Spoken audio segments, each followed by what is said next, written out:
Ladies and gentlemen, may I have your attention, please? Covering both sides of the big issues with the analysis you trust on News Radio 1040 WHO.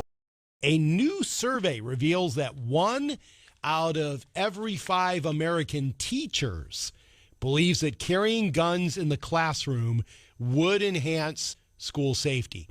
Also, in this survey, teachers say gun violence is not their highest safety concern, it's bullying, which goes right with what you and I are talking about this morning as we talk about school choice as well.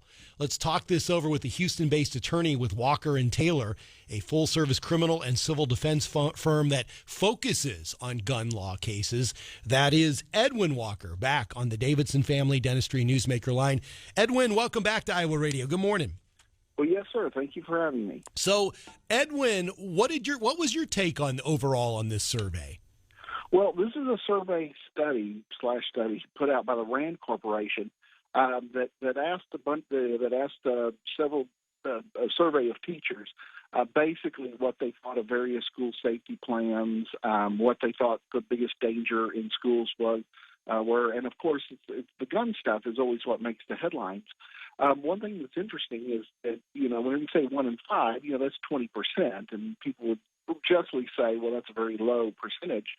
But what is interesting is that 54% said the opposite, that it would make schools less safe. However, that's down from a previous study that they cited, which was 70%.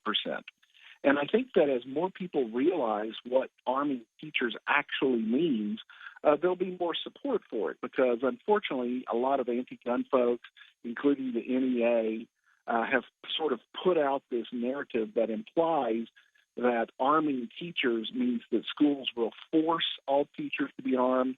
Of course, bringing images of 65-year-old Mrs. McGillicuddy teaching geometry carrying a gun, which is absolutely false. It's an absolutely false narrative. All the states that have adopted some sort of a form of teacher carry, it's all completely voluntary.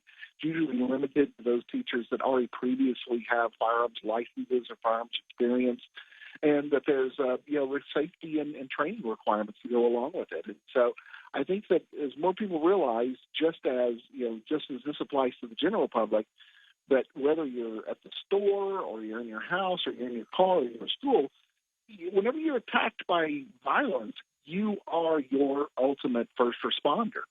And so getting these, getting an individual who can meet a shooter with force, with deadly force, sooner is paramount to actually, saving lives. Yeah, and Ed, when we use that term hard target, that we want to make our schools a hard target, and instead a lot of them have stickers on the window that says gun-free zone.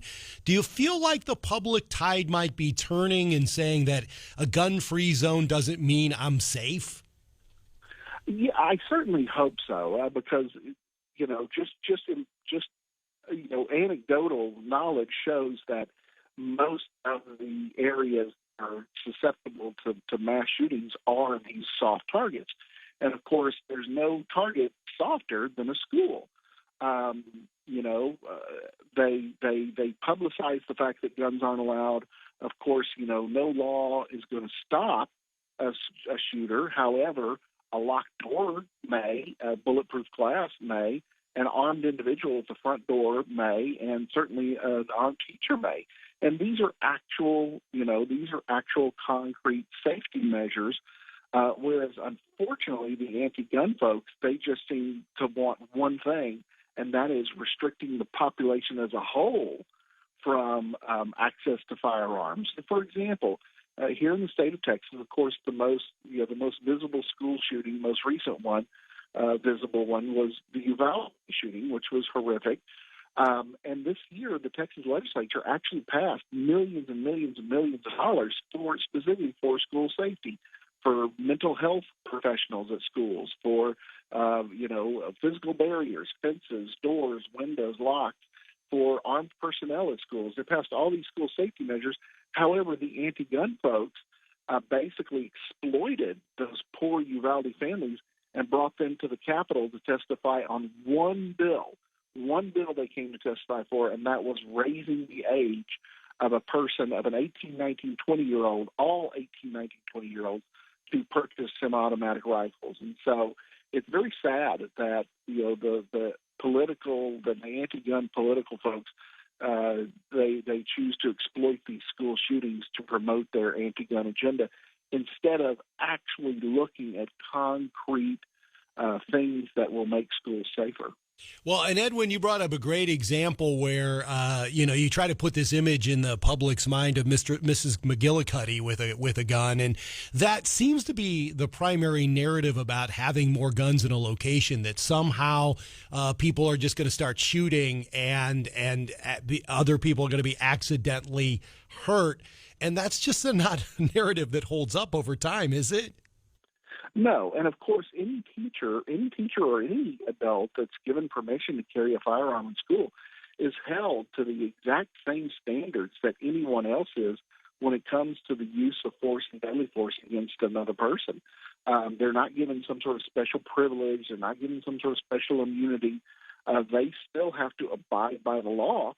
And in the event that they ever find themselves in a situation where they act unreasonably, they act outside the law, whether it's using force to use a gun, such as pulling it, or using deadly force, which is actually pulling the trigger, they're going to be held both, legally, criminally, and civilly responsible. So it's not just a license to go in and do what you want. It is quite the responsibility. And what's important to remember is there's a responsibility that is going to be voluntarily undertaken by specific teachers.